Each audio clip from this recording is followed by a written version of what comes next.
Beauté à tous. Alors j'espère que vous vous portez bien. Donc c'est votre Pangui, Pangui Moussi. Voilà, c'est un plaisir de vous retrouver pour de nouveaux Kaboula. Alors aujourd'hui, nous allons aborder un sujet qui concerne la pratique de la takia, voilà, notamment et également la compréhension que nous avons eu l'occasion d'avoir, hein, l'expérience que euh, nous avons eue concernant les explications sur le fonctionnement de la pensée créatrice. Parce que c'est vrai que c'est un sujet dont on entend parler parfois souvent. Voilà, beaucoup en parlent. Aujourd'hui, à travers ce Kaboula, ce sera l'occasion de partager avec vous l'expérience qu'on a pu avoir par rapport à ce sujet comment on a pu nous expliquer à travers d'ailleurs un dossier, un rêve, voilà, comment ça fonctionnait. Tout d'abord, voilà, concernant la pratique de la takia, donc pour rappel, lors d'un précédent Kaboula, sur les Bandossi, un Kaboula que j'avais fait donc sur l'univers des rêves, j'avais expliqué à un moment donné que le fonctionnement de mes rêves, comment ça se passait au niveau de mes rêves, c'est-à-dire que pendant longtemps, mes rêves euh, m'expliquaient en fait ce qui allait se passer le surlendemain, enfin le jour après mon réveil, donc la journée suivant mon réveil, hein, suivant la nuit, lorsque j'ai fait le rêve durant la nuit, donc ça m'expliquait très souvent voilà, le déroulement de la journée ou les situations que j'allais rencontrer un jour, 2 jours après, voilà, c'était souvent des rêves symboliques, voilà, des rêves symboliques qui m'expliquaient, qui m'indiquaient comment les choses allaient se dérouler, voilà. Selon le type de rêve, je pouvais savoir, bon, là, va y avoir un problème quelconque, sans que je sache exactement ce que ça allait être. Parfois, je pouvais savoir, bon, ben, si ça concernait quelqu'un en particulier, voilà. Je pouvais avoir des indications. Mais voilà, certains rêves pouvait m'indiquer lorsqu'il allait avoir un problème. Le fait, par exemple, de rêver de raz-de-marée, ça, souvent derrière, bon, ça se traduisait par un conflit, voilà, par un problème quelconque. Également, certains rêves, comme par exemple rêver d'un tremblement de terre, où je rêvais que subitement, là où je me retrouvais, il y avait un tremblement de terre, ça signifiait souvent pour moi une période de grand changement, voilà, une situation, un événement, une situation qui allait provoquer de grands bouleversements dans mon existence. Voilà, au fur et à mesure, j'avais comme ça différents rêves, différents dossiers qui m'indiquaient souvent les situations que j'allais rencontrer, ce qui allait se passer, voilà,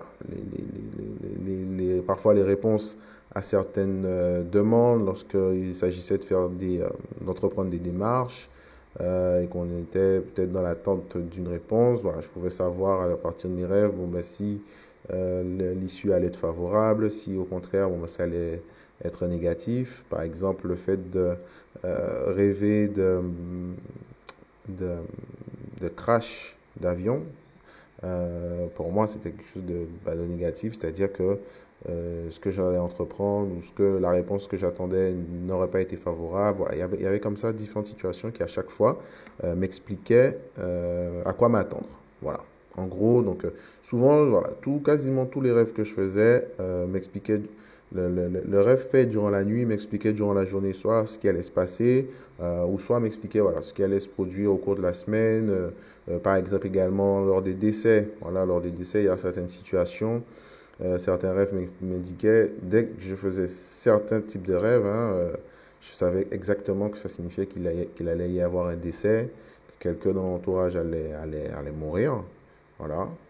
Euh, et ça, voilà, comme on dit, ça ne manquait pas, hein, systématiquement, donc ça se produisait comme indiqué.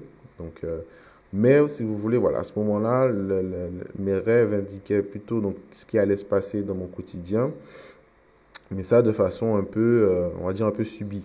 Voilà, c'est-à-dire que les événements se déroulent et puis on découvre au fur et à mesure ce qui nous attend, mais sans pour cela qu'on ait la possibilité d'intervenir, sans pour cela que, enfin, en tout cas, euh, les, les, les- en gros, c'était un peu être un peu spectateur, voilà, être un peu spectateur de son quotidien, alors tout en pouvant agir chaque jour pour ensuite poser les actes et que ça puisse influencer le- comment dirais-je, les choix, et finalement les décisions, les résultats qu'on allait ensuite obtenir. Mais il y avait quand même voilà, le fait d'être à chaque fois au courant, bon, ben, il va se passer ça ou il risque de se passer ceci, vous voyez. Ça se passait souvent comme ça. Et là où donc, au cours donc, de ce Kaboula, donc sur les bandes aussi, donc j'expliquais que mes rêves donc au début se passaient de cette manière. Et depuis que donc j'ai commencé à pratiquer donc la takia, voilà, puisque donc lorsque après donc le Kisombe donc de 2020 de décembre 2020, hein, les 12 jours de Kisombe de décembre 2020 qui ont véritablement bon, ben, marqué le début de notre arrivée, de notre intégration donc, à l'école Kimuntu. Donc, comme j'ai expliqué dans certains Kaboula précédents, euh, il y avait déjà eu une première approche, un premier contact dans les années 2015. Donc, et d'ailleurs, on doit poursuivre sur la manière dont finalement en 2020 les choses sont revenues, puisque encore une fois, lorsqu'on on peut recevoir l'appel à plusieurs reprises et il y a différence, c'est-à-dire même lorsqu'on n'y répond pas d'entrée, ça se représente une seconde fois, une troisième fois, voilà, jusqu'à ce qu'on comprenne, on va dire, le message. Donc c'est vrai que c'est vraiment en 2020 que voilà, les choses se sont décantées. Et donc pour revenir et se concentrer surtout donc sur concernant la Takia, donc voilà, c'est vraiment après donc le Kisombe de décembre 2020, hein, donc à partir donc, du début d'année 2021 que bah, quotidiennement nous avons commencé donc, à pratiquer la takia. Voilà, la takia est devenue un rituel quotidien, donc c'est-à-dire la technique d'activation du kia, donc de la lumière du jour. Hein, donc c'est la canalisation finalement donc du soleil noir, puisque c'est le soleil donc de Nsona hein, qui alimente donc notre soleil visible. Voilà, donc c'est le soleil noir donc situé dans Nsona qui permet à tous les soleils donc, que nous voyons, alors le nôtre et tous les soleils qui existent, hein, les soleils donc, holographiques, donc qui sont des projections donc, de ce soleil unique. Donc c'est la technique qui permet donc d'activer l'énergie de ce soleil, hein, de soleil noir, et donc permet donc de programmer ses journées, de pouvoir finalement rédiger chaque jour voilà, le déroulement de ses journées, comment on programme sa journée, afin ensuite donc, voilà, de pouvoir faire en sorte que cela se passe comme on l'a prévu. D'ailleurs, bah, c'est l'occasion d'inviter à ceux qui s'intéressent à l'Ataka ou qui ne connaissent pas encore l'Ataka, ceux qui ne la pratiquent pas encore ou pas quotidiennement, bah, de se rapprocher éventuellement voilà, l'école Kimuntu, hein, donc, soit par mail, hein, donc, à l'adresse mail de l'école, donc c'est info@kimuntu.com ou également éventuellement de s'inscrire sur le campus de l'école, hein, en ligne, hein, le campus en ligne de l'école, donc sur le site même, donc le site de l'école Kimuntu, voilà, puisque à partir de votre espace, une fois inscrit donc sur sur le campus donc, de l'école Kimuntu. Vous pourrez avoir accès donc, à toutes les informations nécessaires pour comprendre donc, le fonctionnement de la takia et comment la pratiquer correctement. Voilà, donc j'invite tous ceux qui s'y intéressent ou qui entendraient du coup ce kaboula d'intégrer cette pratique dans vos rituels quotidiens. Parce que voilà, c'est véritablement ce qui vous permet de pouvoir non plus être témoin, être le spectateur de ce qui se passe dans votre vie chaque jour, mais au contraire de pouvoir le programmer. Voilà, pouvoir écrire chaque soir avant d'aller vous coucher ce que vous programmez pour la journée, pour les jours à venir. Voilà, et ensuite de pouvoir l'activer le matin avant le lever du soleil. Alors qu'il y a tout un rituel à suivre, hein, pas très compliqué, mais qui a lieu en tout cas avant le lever du soleil, qui doit être fait avant le lever du soleil, afin voilà, de pouvoir activer la programmation qui aura été faite, qui aura été écrite la veille au soir avant d'aller se coucher. Donc l'idée là ne sera pas de pouvoir développer sur toutes les étapes de la takia. Donc, d'où le fait que, voilà, que nous invitons à vous rapprocher donc, de l'école Kimuntu, voilà, vous inscrire sur le campus pour avoir accès donc, au programme complet et aux étapes complètes donc, de la pratique de la takia. Voilà, première possibilité, ou de contacter l'école par mail, voilà, au mail que j'ai donné juste avant.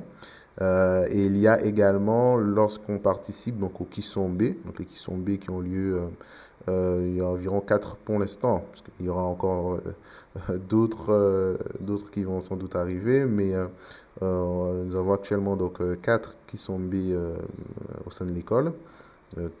Kisombe, donc les Kisombe des 12 jours au mois de décembre, voilà, qui permettent de programmer les 12 mois de l'année à venir. D'accord. Donc, ceux qui sont a lieu au mois de décembre et commence donc par le Kisombe donc dédié à Maasimbi Mahamba. Voilà. Ensuite, donc, nous avons le Kisombe donc, de Maasimbi Ntoto. D'accord. Ensuite, aux alentours du mois de mars-avril, hein, pour Maasimbi Ntoto. Ensuite, aux alentours du mois de juin, nous avons le Kisombe donc, de Maasimbi Mbaou, voilà, que nous avons célébré donc, dernièrement au mois de juin. Et ensuite, donc, en septembre, nous avons donc, le Kisombe donc, de Maasimbi Mpi. Donc, au cours de effectivement, de ces Kisombe, lorsqu'on participe au Kisombe, on a accès au rituel donc, de la takia, qui permet de comprendre comment pratiquer donc, la takia. Donc l'activation, hein, technique d'activation du kia, donc de la lumière du soleil, hein, la lumière visible, mais en connexion avec donc le soleil noir, donc le soleil qui alimente tous les soleils holographiques qui existent donc, dans notre galaxie, dans l'univers. Voilà. Donc c'est voilà, véritablement donc, lorsque nous avons commencé donc, à pratiquer donc, cette takia quotidiennement, donc en programmant voilà, à l'écrit, en expliquant étape par étape, point par point, les points importants de notre journée, ce que nous allions faire, etc. etc. Chose, je dirais, je dirais pas bizarre, mais ce qui a été, là où j'ai été fortement surpris, c'est de constater que finalement, la structure de mes rêves avait changé. C'est-à-dire que je ne rêvais plus ce qui allait se passer le lendemain, le surlendemain ou durant la journée juste après mes rêves. Là, mes rêves ont changé, c'est-à-dire qu'il n'y avait plus l'aspect symbolique, l'aspect qui explique voilà, ce qui va se passer. Bon, ça a continué lorsque vraiment il y a des éléments importants qui allaient à venir, hein, des événements à venir très forts et donc qui, dont je rêvais, donc il se manifestait sous la forme de rêve. Donc là aussi, bon, le mécanisme des rêves au cours du Kabbalah, donc sur les bandes aussi, j'explique un peu l'expérience qu'on a eue à ce sujet et finalement les enseignements sur la signification des rêves et tout le mécanisme qui sous-tend donc cet univers.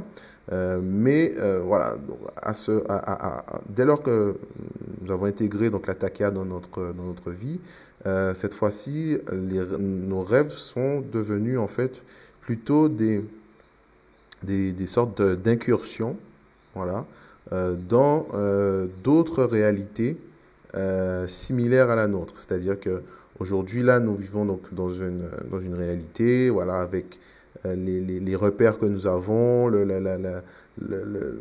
la connaissance, les connaissances que nous avons donc de cette réalité. Mais il existe simultanément d'autres réalités semblables à la nôtre, à quelques détails près parfois.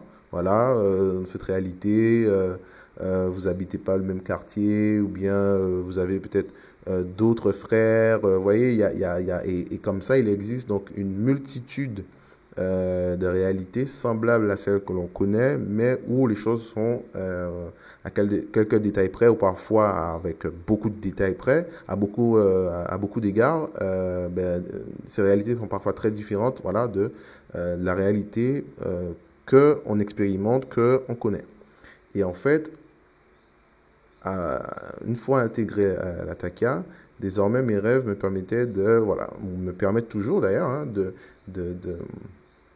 d'explorer, voilà, ces différentes fréquences de la réalité dans laquelle nous sommes, mais où les choses sont, comme je disais, à quelques détails ou parfois très différentes, voilà, de ce qu'on connaît, de ce que je connais. C'est-à-dire que voilà, une fois que j'ai commencé à programmer mes journées, donc je ne rêvais plus donc de ce qui allait se passer ou pour un peu comme me prévenir de ce qui allait advenir, des réponses que je pouvais obtenir de certaines démarches, etc., etc. Étant donné que en programmant la journée et en décidant finalement de façon volontaire comment les choses devaient se passer, et bien finalement, comme je vous dis, donc c'est toute la structure de mes rêves qui ont changé, c'est-à-dire voilà, je ne rêvais plus ce qui allait se passer, étant donné que finalement je le programmais, mais je finalement rêvais d'autres choses, c'est-à-dire que là c'était plutôt des incursions dans d'autres réalités où j'allais visiter, je me retrouvais dans la peau de moi, mais dans une autre fréquence. Voilà. Et ça c'est vraiment quelque chose je dirais d'extraordinaire, c'est-à-dire que de se rendre compte à quel point l'intégration dans nos habitudes d'un nouveau rituel, d'une nouvelle manière de fonctionner peut impacter notre réalité et la manière dont les choses se passent, voilà, qui diffère beaucoup donc avec comment les choses se passaient auparavant. Et ça, voilà, c'était vraiment l'occasion pour moi de partager ça avec vous et afin de faire comprendre finalement la puissance de la programmation, du fait de pouvoir programmer et décider les situations, ce qu'on va vivre, hein, voilà. Et ça, c'est vraiment plutôt que de se retrouver à subir son existence, là, on devient véritablement acteur et l'acteur principal donc des situations, des expériences que l'on vit. Et ça, je pense que c'est un outil dont on peut vraiment avoir besoin pour voilà, agir et être vraiment acteur de son existence. Et dans la ligne droite donc de ce Kabbalah donc sur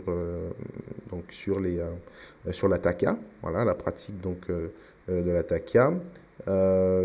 C'est la question finalement de la pensée créatrice, voilà, de comment on peut par soi créer voilà, les circonstances, les situations que l'on vit. Donc c'est vrai que c'est un sujet qui depuis longtemps donc m'a intéressé, hein. Je me suis intéressé beaucoup à cette question et je me souviens qu'à l'époque, donc là on est aux alentours des années 2010, voilà, je m'étais beaucoup penché sur cette question. Voilà, j'ai eu l'occasion de lire pas mal d'ouvrages hein, qui traitaient de cette question, voilà, la pensée créatrice, comment créer sa réalité à partir de ses pensées, à partir de que c'était finalement nos pensées qui permettaient de créer notre réalité, etc. Donc voilà, j'ai eu l'occasion de lire différents ouvrages à ce sujet, que ce soit des ouvrages de, de- d'écrivains issus de la spiritualité, on va dire hindoue, voilà, Deepak Chopra. J'ai eu l'occasion également de lire les ouvrages de Shakti Gawain. Après, j'espère que je prononce pas trop mal. Voilà, Shakti Gawain. Et j'ai eu également l'occasion de lire l'ouvrage sur le secret, hein, le fameux livre Le Secret. Voilà, je me suis beaucoup intéressé à toutes ces questions. Et pareil, alors moi souvent à l'époque ou encore aujourd'hui, mais bon, c'est vrai que grâce aux initiations, etc., donc bon, c'est d'autres techniques qui sont employées aujourd'hui pour avoir certaines informations. Mais je me souviens à cette époque-là, j'utilisais beaucoup le questionnement, hein, c'est-à-dire sachant que j'arrivais à obtenir des réponses à travers mes rêves. Donc ça m'arrivait parfois pour arriver à comprendre un peu mieux certains concepts, certains principes. Ça m'arrivait parfois voilà, avant de m'endormir, de poser la question, même si je n'avais pas encore à l'époque, hein, donc en 2010, la notion de la connexion à ces guides. Moi, j'étais plutôt encore à l'époque dans la compréhension, donc l'existence, donc la présence des ancêtres, hein, les ancêtres justifiés, voilà, qui nous accompagnent, qui veillent sur nous, qui nous guident, etc. Mais je n'avais pas encore cette dimension d'avoir vraiment, voilà, que chacun nous avions nos guides, nous avions pas uniquement les ancêtres, bon, les ancêtres qui sont également nos guides, mais voilà, le contact et la relation finalement qui existe et comment établir ce contact avec nos guides. Voilà, c'est quelque chose que je n'avais pas encore comment dirais-je, bien intégré, hein, qui n'était pas encore, ce n'était pas encore un principe très clair pour moi, mais je reconnaissais voilà, le fait que nous soyons voilà, en contact avec nos ancêtres, avec ceux qui sont là pour veiller sur nous. Donc souvent j'utilisais mes rêves parfois pour obtenir des réponses à certaines questions, mais en posant cette fois-ci la question volontairement. Voilà. Donc après avoir lu tous ces ouvrages sur, comme je disais, la pensée créatrice, etc., etc., j'ai posé un soir donc la question avant de m'endormir pour comprendre, mais voilà, comment fonctionnait véritablement ce principe de pensée créatrice, le fait de pouvoir créer sa réalité donc à partir de ses pensées, etc. Parce que j'avais déjà lu pas mal de choses sur le sujet, mais j'avais l'impression voilà, qu'il me manquait encore un élément. Et donc voilà, je me suis dit, tiens, bon, ben, je vais poser la question, je verrai bien ce que ça donne, qu'est-ce que me présentent mes rêves.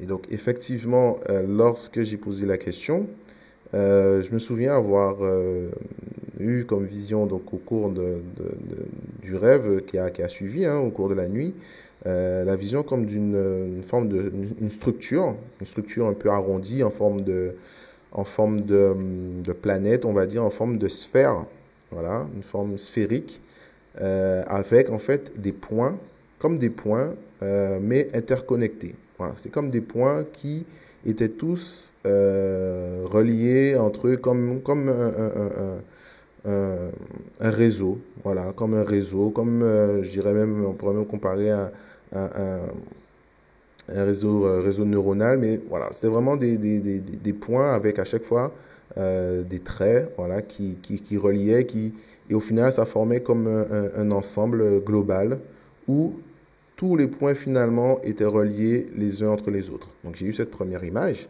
avec, qui illustrait en fait le fait que finalement tout était connecté, que toute chose qui existe et les choses qu'on pourrait souhaiter, finalement nous sommes connectés à toutes ces choses, hein. Voilà, donc en gros, cette première image servait d'illustration pour faire comprendre donc déjà l'interconnexion entre toutes choses qui existent. D'accord? Ensuite, après cette première image, j'ai eu une deuxième image, donc toujours au cours de ce rêve, où cette fois-ci, j'ai vu un symbole donc, en forme de cœur. Voilà, donc j'ai vu un cœur. Et comment dirais-je, l'explication que j'ai eue donc, par rapport à ce symbole, hein, le symbole du cœur, c'est le fait que toutes les choses auxquelles nous sommes connectés, naturellement, d'accord, donc avec la première forme hein, qu'on m'a permis de voir, la deuxième image, donc la forme de le cœur, m'expliquait en fait que ce sont finalement les émotions, voilà, d'où le fait qu'on me montre l'image d'un cœur, c'est les émotions ressenties et cela bon, ben, à plus ou moins forte intensité, mais plus les sentiments, les émotions que l'on ressent sont fortes, hein, plus puisque comme je pense que vous le savez, maintenant pour ceux qui en tout cas fréquentent régulièrement donc, les enseignements de l'école, hein, l'école Kimuntu, les pensées émettent des ondes. D'accord? Les pensées émettent des ondes et nos émotions également. Les émotions, plus une émotion est vive, plus elle est forte, plus elle va émettre une onde de forte intensité. Et c'est finalement ce qu'on appelle voilà, la pensée créatrice, la loi de l'attraction. Voilà. C'est finalement la puissance des ondes émises qui vont, comme un effet boomerang, vont aller chercher, vont aller capter et ensuite ramener vers nous les résultats finalement des émotions, des sentiments qu'on aura éprouvés. Et donc plus les émotions et les sentiments que nous éprouvons sont forts et sont fortes, et plus qu'on va, selon la nature finalement de ce sentiment, de cette émotion, selon la nature voilà, de ces vibrations, on va attirer vers nous les situations, les résultats compatibles en fait. Donc en l'espace donc de ces et ensuite donc la troisième image que j'ai eue en fait, c'était tout simplement alors le chiffre 1 qui désignait en fait la première image hein, que j'ai eue, le premier symbole donc du réseau avec comme ça tous les points interconnectés. Donc la troisième image, donc c'était le chiffre 1 plus 2, donc plus 2, c'est-à-dire la deuxième image, avec la forme de cœur, égale 3. Donc c'est-à-dire que cette fois-ci, la troisième image que j'ai pu voir, c'était, on va dire, un calcul mathématique selon lequel 1 plus 2 égale 3. C'est-à-dire que la conséquence, donc le résultat de 1, l'interconnexion de toutes choses qui existent, plus, donc chiffre 1, plus la forme du cœur symbolisant les émotions, les sentiments ressentis, et donc qui agit finalement comme ce qui va exercer l'attraction sur ce qu'on va recevoir, sur ce qui va nous arriver, voilà, aboutit donc au résultat donc voilà, de ce qu'on obtient, de ce qui nous arrive, des situations qu'on va rencontrer, potentiellement de la prospérité qu'on va recevoir, etc. 1 plus 2 égale 3. Voilà, en 3 images. Voilà un peu comment on m'a enseigné, on m'a expliqué finalement le fonctionnement de ce qu'on appelle voilà, la pensée créatrice et la fameuse loi d'attraction. Après, il est clair que derrière, le plus compliqué, je dirais, c'est de pouvoir effectivement vivre et en permanence être conscient de cette interconnexion, puisqu'on a parfois l'impression où on vit d'une manière en ayant l'impression qu'on est séparé des choses, qu'on est séparé de tout ce qui nous entoure, alors que sans justement voir ce lien d'interconnexion. Donc ça, c'est un autre état d'esprit, un autre niveau de conscience de pouvoir véritablement vivre en ayant conscience donc, de cette interconnexion. Et également, c'est également autre chose, c'est parfois un peu plus difficile d'avoir la maîtrise sur nos émotions. Avoir la maîtrise sur le fait d'avoir les bonnes émotions, de ressentir, vous voyez, comme lorsqu'on est une situation nous rend joyeux, c'est pas quelque chose qu'on contrôle, on le fait naturellement, vous voyez. Dans le même cas où une situation serait désagréable, le dégoût, le rejet qu'on pourrait ressentir par rapport à cette situation, pareil, c'est quelque chose qui, qui, qui, qui intervient de façon, je dirais, instinctive. Et donc l'idée, c'est d'apprendre justement à quelque part à tout en gardant le côté naturel, le côté, je dirais, oui, instinctif, hein, c'est ce qui renforce finalement la puissance et la force, hein, de l'intensité, voilà, des vibrations que vont émettre nos émotions. Mais donc, ça peut être parfois un exercice un peu compliqué d'avoir comme ça tout le temps la maîtrise sur ressentir uniquement ou principalement que des émotions, des sentiments de haute fréquence afin de pouvoir ensuite donc recevoir les résultats, recevoir les situations compatibles donc avec ces émotions donc de haute fréquence. Voilà, mais en tout cas, avec cette explication, cette approche, c'est voilà en tout cas la compréhension qui m'a été permise donc d'avoir de voilà, comment fonctionnait finalement la pensée créatrice et cette fameuse loi d'attraction. Voilà. Et donc, je pense qu'en comprenant en comprenant les choses peut-être sous cet angle, hein, encore une fois, avec d'un côté l'interconnexion entre toutes choses, la puissance des émotions, des sentiments, et à plus forte raison donc de haute vibration, de haute fréquence lorsqu'on souhaite attirer des bonnes choses vers nous, afin de pouvoir recevoir les fruits de ce qu'on souhaite vivre, rencontrer comme situation. Et également de notre côté, donc intégrer cela à la pratique donc de la takia, voilà, donc la technique d'activation du kia. Je pense que là, il y a vraiment un ensemble d'outils qui peuvent véritablement voilà, être vraiment impactants dans nos vies et qui mériteraient voilà, d'être partagés, d'être plus largement pratiqués. Donc, alors j'espère que vous qui écoutez ce Kaboula, vous pratiquez votre takia.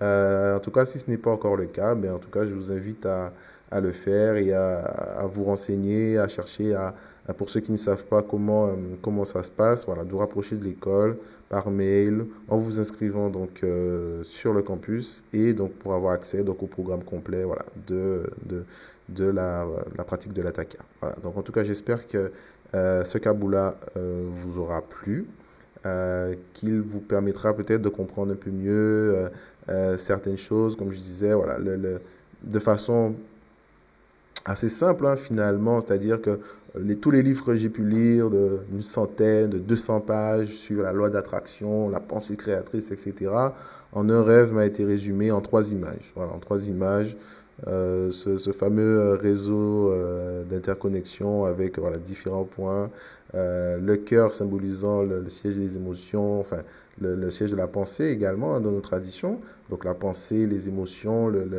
là d'où sont émises les vibrations qui ensuite vont permettre d'attirer les situations, les choses, les personnes qui vont ensuite arriver dans notre existence. Voilà, ça, une fois qu'on arrive un peu à bien intégrer ces éléments, je pense qu'il y a vraiment de quoi ensuite être vraiment véritablement un acteur de son existence plutôt que le spectateur. Voilà.